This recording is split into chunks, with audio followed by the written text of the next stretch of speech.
Conversation with an artist. Вот наглость, второе счастье, реально. Просто.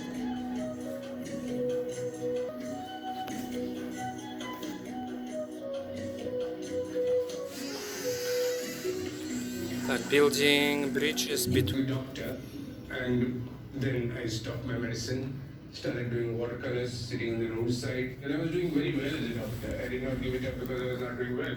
I was very extremely successful. So first thought a doctor has gone crazy.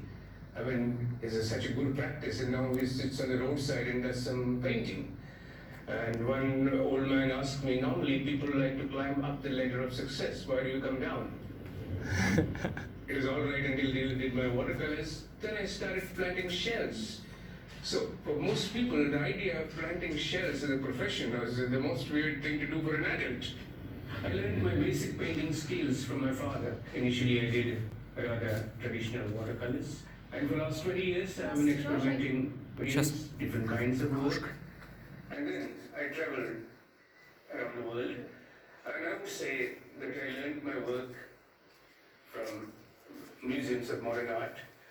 Initially, when I went to Tate Modern, for example, I did not understand most of the works because I was not trained to understand them. And then I thought either I'm a fool or they're taking me for a ride. I decided maybe I'm a fool, let me learn. And that started the process.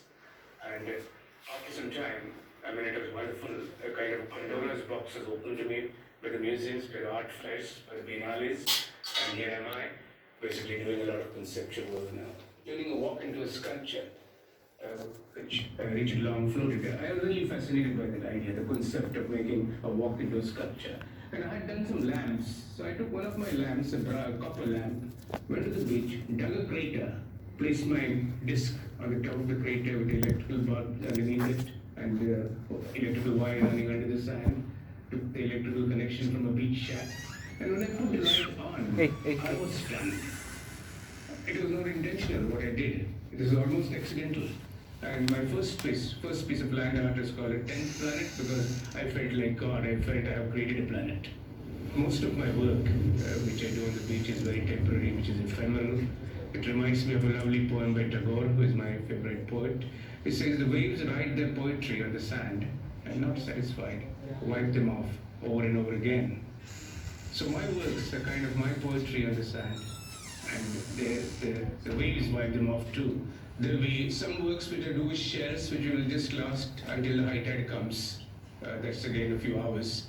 Well, I consider myself an ocean artist, a sea artist, because as a child, I used to go for a walk from the age of 6 to 16 with my father every day for 2 hours. We have hardly missed a day. And those walks were actually very important to me, that not only sort of created a great relationship between me and my father, but also my father instilled a lot of dreams into me. We would sit down and watch the waves break, the surf run onto the sand, and wet sand. But most of the waves broke and wet the same sand which was wet before. And then a bigger wave would come, hurry ahead, and wet new sand. And my father told me, son, anything what you do is most important to wet new sand. I do not know whether in my artistic endeavors I have wet new sand, but if I have not, I will try my best to. And this kind of walks sort of created a great relationship between me and the sea. The sea became a friend, a master and a muse, and an inspiration. And so a lot of my work is now connected with the ocean. When I plant shells, it is not just because they're beautiful, it looks interesting. When I do that, there's a wonderful kind of a symbiotic relationship. Inspiration, medium, and the canvas. The sea is my canvas, the shells are given to me by the sea. The sea is the inspiration, and sea is also the theme. I have worked with sand and light. Every child, when a child is asked to do a sunset picture, they just a sun and a triangle of lines. So I decided to create my triangle of lines with just some kind of burrows and light behind. See, I'm always open to all kinds of materials. And with this new material, the old truck tires, which I very often use now, which I got acquainted with in Jaipur. In Jaipur, I saw a shop selling products made out of old truck tires. When I bought this material, I didn't know what I will do with it. And I thought that on the roads of Rajasthan, the soles of the camel feet get worn out, and so do the tires of the trucks. So I decided to make a camel foot with old truck tires.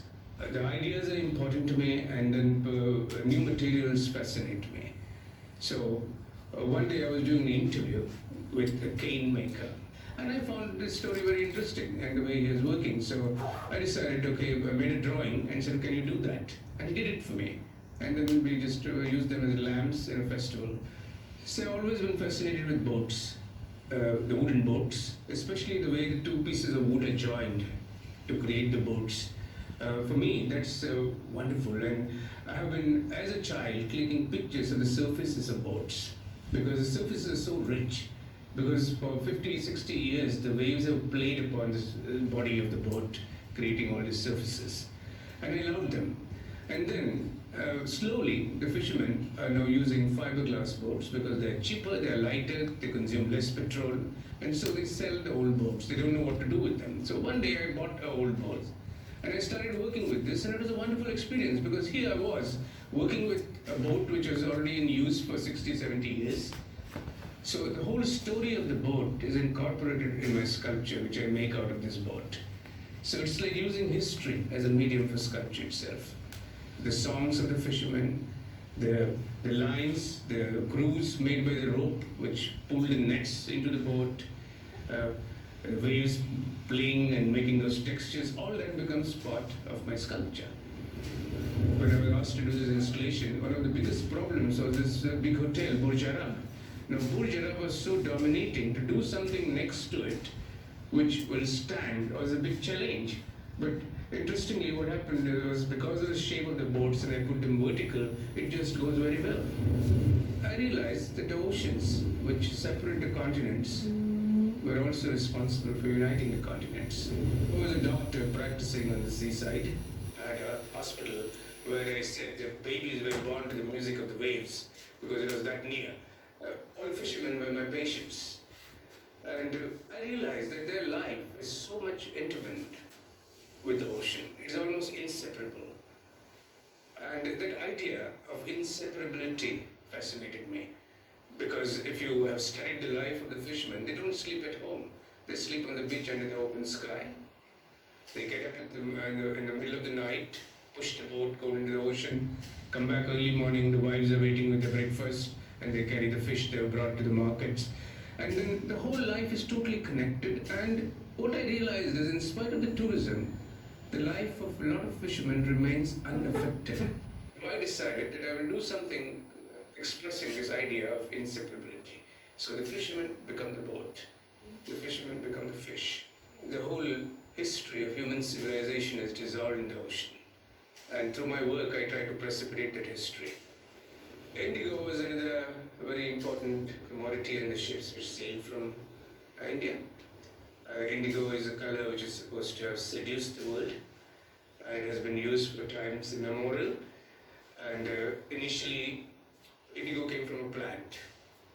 When Gandhi arrived in India, he had come with his paraphernalia of new experiments with his satyagraha. And the first satyagraha in India was actually to help the indigo workers. There were some very interesting dramas written in Bengal.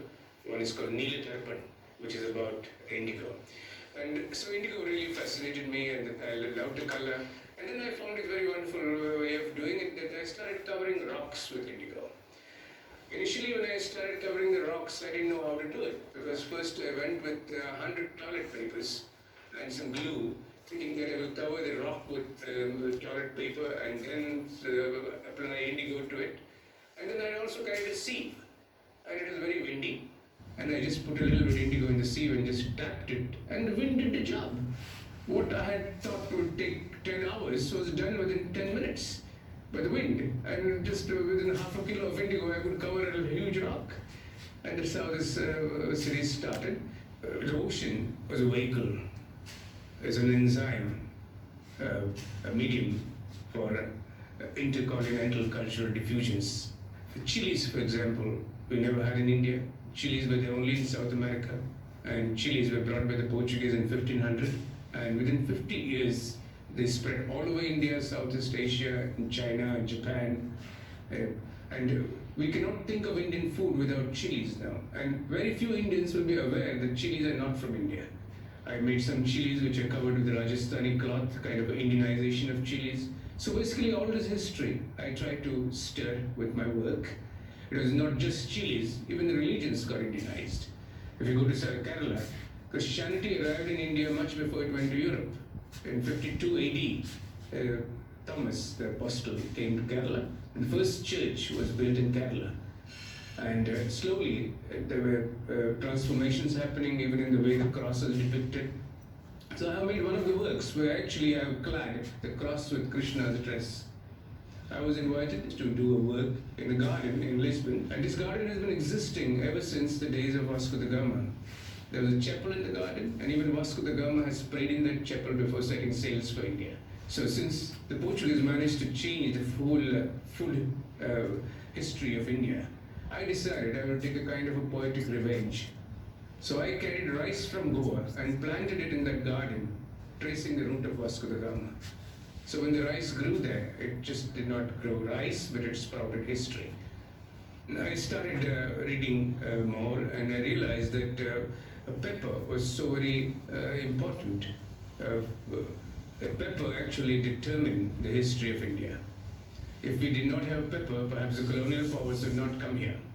They came to control the pepper trade, which was earlier held by the Arabs, and they wanted an alternate route. That's how Vasco da Gama found an alternate route, because through Arabia it was impossible for them to defeat all the Arabs and come through Arabia. And many countries in Europe used pepper as a currency. Pepper has played such a very important role. So then slowly I started exploring pepper. The pepper cross actually was, I wanted to create a form of a cross. And initially the idea was to put real peppercorns on the whole surface. But how to put the peppercorns? So I decided to make a little bit of a hole. And then I realized that I don't need to put any peppercorns there, because that itself was wonderful. Cotton incidentally grew only in India, not in Europe. And they had such myths and such misinformation about cotton, even in 13th century. An Englishman writes about cotton.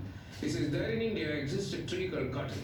It grows lambs at the tip of the branches, and the lambs can feed on grass because the branches are very pliable. And the lambs produce wool, which is called cotton. And so I decided to make my cotton pots and have a head of lamb. And then the whole area of the cotton I covered with crochet designs, because crochet was brought from by Portuguese. It is Portuguese technique of knitting, and it came from Portugal, and the cotton went from here. So I'm sort of there are many layers in my work. There are historical layers, social layers, aesthetic layers.